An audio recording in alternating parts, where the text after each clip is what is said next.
મેં અળવીના પાનના પાત્રા તો ઘણીવાર બનાવતા હશો, પણ આજે આપણે લેયરવાળા પાત્રા બાઇટ્સ બનાવી લઈશું.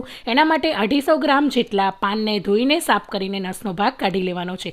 2 કપ જેટલો ચણાનો લોટ, મીઠું, અજમો, લસણની પેસ્ટ, મરચાંની પેસ્ટ, ગરમ મસાલો, હળદર પાવડર, લાલ મરચું પાવડર, શેકેલા જીરાનો પાવડર, એ પછી આંબલીનો પલ્પ અડધો કપ જેટલો અને 2 ચમચી જેટલો ગોળ એડ કરીને બેટર તૈયાર કરી લેવાનું છે. હવે સ્ટીમરની પ્લેટની અંદર જ આ રીતે પાનને મૂકી દેવાનું છે. બધી બાજુથી આપણે આ રીતે બેટરને લગાવવાનું છે અને જે પ્લેટની બહારની જે કિનારી છે એને અંદર ફોલ્ડ કરતું જવાનું છે. આ રીતે મેં અહીંયા ટોટલ 9 પાનનો ઉપયોગ કરેલો છે. તો આ રીતે બધા જ પાનને એડ કરતું જવાનું છે. એક પછી એક ટૂથપીકની મદદથી હોલ કરી લેવાના છે અને 40 થી 45 મિનિટ જેટલું સ્ટીમ કરી સ્ટીમ કરેલા આ બાઇટ્સને કાઢી લેવાના છે અને નાના નાના પીસીસ તૈયાર કરી લેવાના છે.